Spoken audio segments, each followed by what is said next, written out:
सोनिया गांधी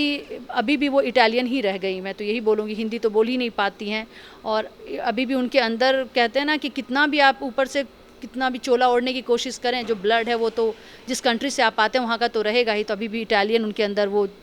हुलार मारता है, और अगर वो नहीं समझ पाती हैं तो उनके ऊपर बहुत भारी ये सौदा पड़ेगा। चाइना के साथ क्यों इतना प्रेम भाई? चाइना के साथ उनका वैसे ही प्रेम उबलता है, पाकिस्तान के साथ वैसे ही उनके मणिशंकर अय्यर हो या और भी जो लोग जाकर के, राहुल गांधी को भी बहुत मतलब उनका भावना जो है वो उमड़ता है, बिल्कुल प्रेम भावना पाकिस्तान के साथ। तो जब हमारा दोनों ही कंट्री हमारे लिए एक बहुत बड़ा, और ख़ास करके ये भुक्तभोगी हैं। कांग्रेस के टाइम पे नेहरू जी का जाना 1962 के चाइना युद्ध के कारण उनको बहुत बड़ा सेटबैक था उनके लिए, और ये देश अभी भूला नहीं है। तो इस सिचुएशन में अगर ये लोग चाइना के साथ जाकर के खड़े होते हैं, और सोनिया गांधी इनकी मति मारी गई है कि इतना हर स्टेट से इनका खात्मा हो रहा है, लिटरली जनता इनको पूरी तरह से नकार चुकी है। तो ये क्या डिक्टेटरशिप समझ रहे हैं? चाइना में तो डिक्टेटरशिप है, इंडिया में डिक्टेटरशिप नहीं है। डिक्टेट करके आप कुछ भी नहीं कर लेंगे। जनता जब तक आपको, ये डेमोक्रेसी है, यहाँ पे चुनाव है, हर 5 साल के बाद आपको चुनाव में आना हो, लोकसभा का चुनाव हो या स्टेट का चुनाव है। राज्यसभा को मजबूत करने के लिए आपको स्टेट के अंदर आपको मजबूती अपनी बनानी पड़ेगी। तो आखिर जनता के बीच में ही जाना है। तो जनता क्या इन चीज़ों को क्या ये समझते हैं कि हमारी देश की जनता क्या अनपढ़ है,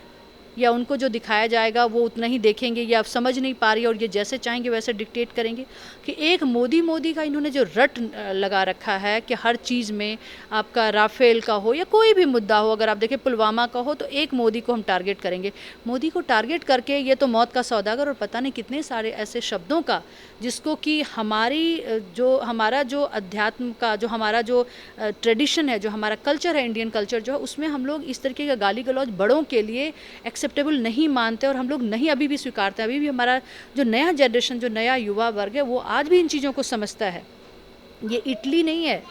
ये इंडिया है, भारत है। तो इसको समझना होगा, और इसको अगर सोनिया गांधी और राहुल गांधी अगर समझने में नाकार हुए, मतलब कि अगर वो नहीं समझ पा रहे हैं इन चीज़ों को, तो मुझे इसमें एक चीज़ नज़र आता है कि उनको लगता है कि या दो ही पार्टियां हैं देश के अंदर जो बड़ी पार्टियों के तौर पे हैं, एक तो भाजपा है, दूसरी कांग्रेस है। तो उनको लगता है भाजपा कभी ना कभी तो मतलब 10 साल 15 साल के बाद से जाएगी, तो फिर डिक्टेट तो हमें तो वो तो डिक्टेटरशिप वाली बात हो गई। तो नए लोग, नए टैलेंट आएँ और देश की बागडोर को थोड़ा सा संभालें, सरकार से भी प्रश्न करें। जो लोग ऑपोजिशन में बैठे अच्छे लोग आए, जिनके अंदर एक भावना हो, देश प्रेम की भावना हो। आज के समय में जो पॉलिटिक्स में लोग आते हैं वो आ रहे हैं, बैक बेंचर्स आ रहे हैं, जिनके पास कुछ भी करने का नहीं है। तो बैक बेंचिंग किया और स्कूल में रहे और साथ में पॉलिटिक्स में आ गए, और कुर्ता पजामा पहन करके उनको कहीं ना कहीं से फंडिंग वो कुर्ता पजामा को मेंटेन करने के लिए भी मिल जाती है। तो ऐसे लोग पॉलिटिक्स में आ रहे हैं। रावण नाम से कोई हमारे पॉलिटिक्स में एंट्री लेता है, कभी कन्हैया कुमार जैसा कंस हमारे पॉलिटिक्स में एंट्री लेता है। तो ये लोग ज़मीनी स्तर पर टटोलने की ज़रूरत है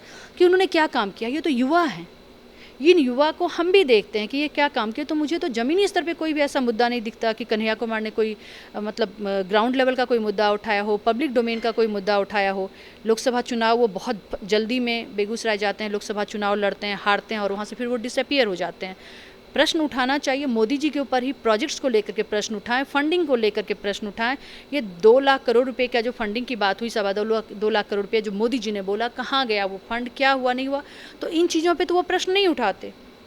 सिर्फ मीडिया में रहने के लिए बहुत ही गंदे शब्दों का इस्तेमाल करके, क्योंकि कहीं पे भी अगर आप देखें, अगर आप एक काला धब्बा छोड़ती हैं तो वो डिस्कशन का पॉइंट बन जाता है, लोग उसको डिस्कस करना शुरू कर जाते हैं। तो वो धब्बा ही बनते हैं, वो धब्बा ही बनना पसंद करते हैं कि आपने अगर बेहतरीन एक वाइट कलर का कपड़ा पहना हुआ है और यहाँ पे अगर मुझे एक छोटा सा भी काला धब्बा दिखे तो आप उसके ऊपर डिस्कशन जरूर करेंगी। मैं अगर काली बिंदी लगा रखी हूँ तो वो आपके मेरे चेहरे पर वो प्रोमिनेंट है, हो सकता है पूरा चेहरा मेरे आपके नज़र से निकल जाए, लेकिन आपको ध्यान रहेगा कि मैंने काली बिंदी लगा रखी थी। तो पूरे चेहरे का हाव भाव आप नहीं समझ पाए, लेकिन एक काली बिंदी जो थी वो काली थी कलर की, वो कहीं ना कहीं किसी भी तरीके से वो गुड इंडिकेशन नहीं था। मेरे अंदर वो एक किसी न किसी इंसान के ऊपर एक वो दाग है, वो धब्बा है, उसी को वो लोग चला रहे हैं, उसी तरीके की राजनीति कर रहे हैं। जबकि ज़रूरत है लोगों के अंदर, जो लोग आवाज़ बन सकते हैं किसी का, अगर मेरे अंदर समझ है प्रोजेक्ट्स की, मेरे अगर अंदर समझ है डेमोक्रेसी की, अगर मैं कॉन्स्टिट्यूशन को समझती हूँ, देश की का जो हमारा पूरा जो हमारा फेडरल स्ट्रक्चर है उसको समझती हूँ, पॉलिटिक्स को समझती हूँ, क्या पॉलिटिक्स है, पार्लियामेंट में क्या डिसीजन होता है, कोर्ट किस लिए बना हुआ है, हमारा एडमिनिस्ट्रेशन किस लिए है, हमारा पंचायती राज किस लिए है। अगर हम इन चीज़ों को समझते हैं और इन चीज़ों को समझते हुए हम सरकार को साधते हैं, कई बार अगर आप देखेंगे तो सोशल मीडिया पे जिस तरीके का प्रश्न मैं देखती रहती हूँ, तो मुझे लग रहा है कि ऐसे युवाओं के साथ आप क्या प्रश्न करेंगे, कि क्या वार्तालाप करेंगे। इंजीनियर्स, डॉक्टर्स, ऐसे लोग कहते हैं कि 70 साल हमने कांग्रेस को दिया और 70 साल हम मोदी को देंगे। तो इसका मतलब कि 70 साल का जो हमारा जो घाव था, जो हमारा पेन था, जो हमारा दर्द था, जो हमने झेला, क्या मोदी जी भी जिस तरीके से पावर में आए हैं, वो उनके पास फुल फ्लेज्ड पावर है, क्योंकि पार्लियामेंट में मैक्सिमम सीट्स उनके पास हैं। अपोजिशन है ही कितना, अपोजिशन तो बहुत ही कमज़ोर है। तो क्या हम इनको भी डिक्टेट करने के लिए छोड़ दें, या हम प्रश्न करेंगे इनसे? कुछ बुद्धिजीवी लोग जिनको देश के प्रति प्यार हो, जिन्होंने परिवार की अगर जो भी उनकी अगर परिवार का उन्होंने पूरा भार संभाल करके उसको अगर उस चीज़ से वो निवृत्त हो चुके हैं, तो देश की राजनीति में मैं कहूँगी कि इस तरीके से आएँ, सत्यपति के तौर पे आएँ, कि जिसमें सत्य का साथ दें और आगे बढ़ाएं, और देश की जनता के नब्ज में जो चल रहा है, जो लोग सफ़र कर रहे हैं, उनकी आवाज़ बने। हाँ, 1962 में जो जगह नेहरू के मतलब नेहरू के राज में, यानी कि कांग्रेस के राज में चाइना के पास चलेगी, 2013 में भी, 2013 तक भी इन्होंने कई बार घुसपैठ करने की कोशिश की, और आज जब उसी ज़मीन को वापस लेने के लिए पीएम नरेंद्र मोदी की सरकार की तरफ से कदम उठाया जाता है, और जब लद्दाख में आपने देखा कि ये भी हालात किस तरीके के बना हुए तमाम में, तो उस पर सोनिया गांधी कहती हैं कि ये हालात इसीलिए हैं क्योंकि पीएम नरेंद्र मोदी की नीतियों ने और उनकी नाकामियों की वजह से सेना को झोंक दिया है वहाँ लड़ने के लिए, ये हालात कर दिए। नहीं, देखिए, ऐसा नहीं है। चाइना बॉर्डर पे जो हो रहा है, जो उधर पूरा आप नॉर्थ ईस्ट का अगर आप एरिया देखेंगी, जो थोड़ा सा उधर टच करता है, तो उस तरफ आप कि वो वजह ये है कि इंडस्ट्रीज़, ये महामारी की वजह से जो चाइना में कोरोना का जो मैटर उठा और वो पूरे वर्ल्ड में फैला, तो इंडस्ट्रीज़ कहीं ना कहीं भारत की तरफ मूव कर रही है, क्योंकि यहाँ सबसे पहले एक डेमोक्रेसी है, और यहाँ पे हमारा जो डिमांड है, बिकॉज ऑफ द पॉपुलेशन, हमारा इतना बड़ा देश है और उसकी बहुत बड़ी अर्थव्यवस्था है, तो यहाँ पे डिमांड भी है। तो इंडस्ट्रीज़ जब भारत की तरफ मूव कर रही हैं, तो वो बॉर्डर को चाइना से निकल रही हैं और इंडिया की तरफ आना चाह रही हैं, तो जानबूझ करके चाइना डिस्टर्ब कर रहा है उस बॉर्डर को, सो दैट कि अंदर इंटरनल जब खलबली मचेगी, तो कोई भी कंपनी जब जाती है तो अपने आप को पहले इस्टेब्लिश करती है वहाँ पे। तो अगर आपको इंटरनल पीस नहीं मिलता है, इंटरनल सपोर्ट नहीं मिलता है, और इस तरीके का बॉर्डर पे अगर चाइना की तरफ से हो जाए, पाकिस्तान की तरफ से हो जाए, तो लोग यहाँ पे आएंगे नहीं, तो हमारी इकोनॉमी इसकी वजह से सफ़र करेगी। तो इंडियन इकोनॉमी जो है वो स्ट्रॉन्गर साइड पे जाएगी, और बार बार ये इस चीज़ की कोशिश मोदी जी के आने के बाद से ही शुरू हो गया था कि इसकी इकोनॉमी को कैसे बेहतरीन किया जाए, और महामारी में कोई ऑप्शन नहीं था, लोगों को घर में बंद रहने। ये जो सोनिया गांधी कह रही हैं कि पीएम नरेंद्र मोदी ने झोंक दिया, नहीं, सोनिया गांधी का तो अभी के समय पे बोलना, तो मैं तो यही कह रही हूँ कि अभी इकोनॉमी को जब स्ट्रांग करने की बात हो रही है, और सोनिया गांधी जैसी जो एक लंबे समय से पॉलिटिक्स कर रही हैं, पॉलिटिक्स की नब्ज को वो समझती हैं, तो पब्लिक को वो कहीं ना कहीं वो मतलब कि दिशाहीन बना रही हैं, वो बस समझती हैं कि हमें समझ में नहीं आ रहा है, और इस तरीके की वो बात करें। सोनिया गांधी को और उनकी जो फैमिली है, मैं तो फैमिली ही कहूँगी, कांग्रेस पार्टी नहीं, बट गांधी रन फैमिली जो कांग्रेस पार्टी है, उसको सपोर्ट में आना होगा सरकार की, मोदी की सपोर्ट में आना होगा, पूरी सरकार की सपोर्ट में आना होगा, क्योंकि अभी अर्थव्यवस्था को सुधारने के लिए मोदी जी जो कदम उठा रहे हैं, और जो कंपनीज वहाँ से चाइना से निकल करके इंडिया की तरफ आएगी, उसको डिस्टर्ब करने के लिए, उसको डीस्टैब्लिश करने के लिए चाइना इस तरीके का जाल बून रहा है, और कहीं नहीं पाकिस्तान को भी उसने साथ लिया, और पाकिस्तान से भी कुछ खबर आ रही है, तख्ता पलट होने की कुछ बात कभी कभी कुछ आती रहती है, तो पूरे बॉर्डर को वो डिस्टर्ब करने की बात करेंगे। और सोनिया गांधी, पता नहीं, सोनिया गांधी अभी भी वो इटालियन ही रह गई, मैं तो यही बोलूँगी, हिंदी तो बोल ही नहीं पाती हैं, और अभी भी उनके अंदर कहते हैं ना कि कितना भी आप ऊपर से कितना भी चोला ओढ़ने की कोशिश करें, जो ब्लड है वो तो जिस कंट्री से आप आते हैं वहाँ का तो रहेगा ही, तो अभी भी इटालियन उनके अंदर वो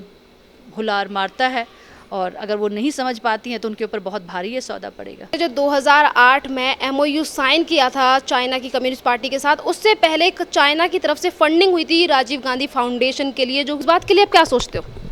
देखिए, अगर इस तरीके का फंडिंग होता है चाइना के द्वारा, और that is also to Rajiv Gandhi, particular to a Rajiv Gandhi foundation, तो हम जनता को इसमें देखने की ज़रूरत है कि किस किस तरीके की फंडिंग कौन कौन सी कंट्रीज़ के थ्रू हुआ है, और ख़ास करके मुद्दा अभी चाइना का बहुत गर्म है, और चाइना हमारा पड़ोसी देश तो रहा है, लेकिन हमारे लिए वो हमेशा जो कहते हैं ना, वो दर्द का सौदा ही साबित हुआ है, और उनमें खास करके गांधी फैमिली का भी देखा जाए तो नेहरू जी का कार्यकाल 1962 का भी भूलना नहीं चाहिए। अब राजीव गांधी फाउंडेशन, डेक्कन हेरल्ड, इस तरीके का केसेस अगर आता है, और साथ साथ में राहुल गांधी अभी के समय में जब देश के अंदर जिस तरीके का घटनाक्रम है, कोरोना की वजह से एक तरह से महामारी जो फैली हुई है, और इमरजेंसी जैसे हालत हैं, और देश के जब संप्रभुता की बात आती है, तो वहाँ पे ये प्रश्न उठना बहुत स्वाभाविक है कि वो फंडिंग अगर आया तो कैसे आया, क्यों इतना फंड आया, किस प्रोजेक्ट के लिए वो फंडिंग हुई थी, उस प्रोजेक्ट के ऊपर क्या काम हुआ। क्योंकि मोदी सरकार आने के बाद जो एक बेहतरीन काम जो हुआ है कि जितने भी एनजीओज़ थे, पहले हमारे कंट्री में लगभग 2.5 लाख एनजीओज़ रजिस्टर्ड थे, और अभी अगर आप देखेंगे तो मुझे लग रहा है 20-22 हज़ार से ज़्यादा, 25 हज़ार से ज़्यादा एनजीओज़ रजिस्टर्ड नहीं है। उसका वजह ये है कि जितने भी एनजीओज़ रजिस्ट्रेशन हो रहे हैं उसके बाद से उनको पहले नीति आयोग में रजिस्ट्रेशन की ज़रूरत है। जब तक आप नीति आयोग में रजिस्टर्ड नहीं है तब तक आप FCRA का आपको रजिस्ट्रेशन मिलेगा नहीं, और FCRA का रजिस्ट्रेशन नहीं मिलेगा, इट मीन्स आप बाहर की फंडिंग तो कोई आप ले नहीं सकते। तो पहले तो इस तरीके का घटनाक्रम बहुत ज़्यादा चल रहा था, और खास करके ये तो बहुत ही बड़ा जांच का विषय बनता है कि इतना फंडिंग राजीव गांधी फाउंडेशन को अगर मिला तो वो फंडिंग क्या चुनाव के प्रचार प्रसार में चला गया, या वाड्रा के पास, राहुल के पास, या सोनिया गांधी की प्रॉपर्टी बिल्डिंग में चला गया, या फिर उस फंड का कुछ जनता के बीच में सही फंडिंग। तो अगर राजीव गांधी फाउंडेशन को मिला है तो इट्स अ ट्रस्ट, तो ट्रस्ट का पैसा जो है वो तो सेल्फ प्रॉपर्टी के लिए तो वो बनाएंगे नहीं, वो तो अगर देखा जाए कायदे से तो लीगल तौर पे उनको तो कुछ जनता के बीच में काम किया होगा, तो वो जनता को बताएं ना कि कौन सा काम जनता के लिए उन्होंने किया है। ये एक जांच का विषय है, और मैं समझती हूँ कि इस पे हम जनता को भी और ख़ास करके सरकार को इसमें तुरंत ही कॉल लेना चाहिए। और मैम 2008 में कांग्रेस का चाइना की कम्युनिस्ट पार्टी के साथ जो सौदा हुआ था MOU, तो उसको लेकर भी सुप्रीम कोर्ट में याचिका जा चुकी है, तो उसके लिए सुप्रीम कोर्ट में अगर याचिका गई है, जो सौदा हुआ था और किस तरीके का सौदा हुआ था, I am not much aware of it, वो देखने वाला विषय होगा, तो वो तो जब तक फाइल मैं भी पढ़ूँ नहीं, और किस तरीके का केस फाइल हुआ है सुप्रीम कोर्ट में, और वहाँ से फिर फाइनली क्या डिसीजन आता है कि क्या करना चाहिए। खास करके कम्युनिस्ट पार्टी की जहाँ तक बात आती है, देखिए कम्युनिस्ट पार्टी का जो स्पेसिफिक एजेंडा है हमारे देश में, अब कम्युनिस्ट पार्टी को तो लोगों ने बहुत ही, कहते हैं ना कि नकार दिया लिटरली। वो जाकर के अब सिर्फ कहाँ बच गई है, तो सिर्फ एक केरला में थोड़ा सा उनका कुछ जनाधार बचा हुआ, वो भी उसके पीछे भी वजह है कि केरला में क्यों बचा हुआ है। और तो कम्युनिस्ट पार्टी का किस तरीके का इनका कोलैबोरेशन था, क्या इन्होंने किया, ये जब तक मैं फाइल नहीं देखूंगी इसके ऊपर मैं कुछ बोलूं वो सही नहीं होगा। और साथ में आप बता रही हैं कि ये मैटर सुप्रीम कोर्ट में ऑलरेडी पिटीशन फाइल है कि इसके ऊपर जांच हो। मैम इसमें ये भी है कि 2008 में इन्होंने MOU साइन किया चाइना की कम्युनिस्ट पार्टी के साथ, और उसके बाद लगातार जिस तरीके से ये चाइना को सपोर्ट करते रहते हैं, उनके एजेंट की तरह काम करते हैं। आज जब भारत को एकजुट खड़े होने की बात है, यहाँ पे चाइना से लड़ाई है, तो यहाँ पर ये राहुल गांधी और सोनिया गांधी की तरफ से जो सवाल पूछे जाते हैं वो गवर्नमेंट के लिए होते हैं, हमारी गवर्नमेंट के लिए होते हैं, मोदी सरकार पर निशाना साधते हैं। क्यों ये चाइना के लिए कुछ बयानबाजी नहीं करते? नहीं, देखिए सही बात है कि अभी 2017 में भी मैं देख रही थी कि जिसमें प्रियंका प्लस राहुल और रेहान, ये तीनों, और खासकर वाड्रा, तो उनकी पहचान वही है प्रियंका गांधी के हस्बैंड, अदरवाइज तो he is like normal general people, mango man जिसको वो कहते हैं, वो भी एक मैंगो मैन है। तो उन्होंने वो मिलना क्या क्यों हुआ, क्यों उनको मिलना पड़ता है?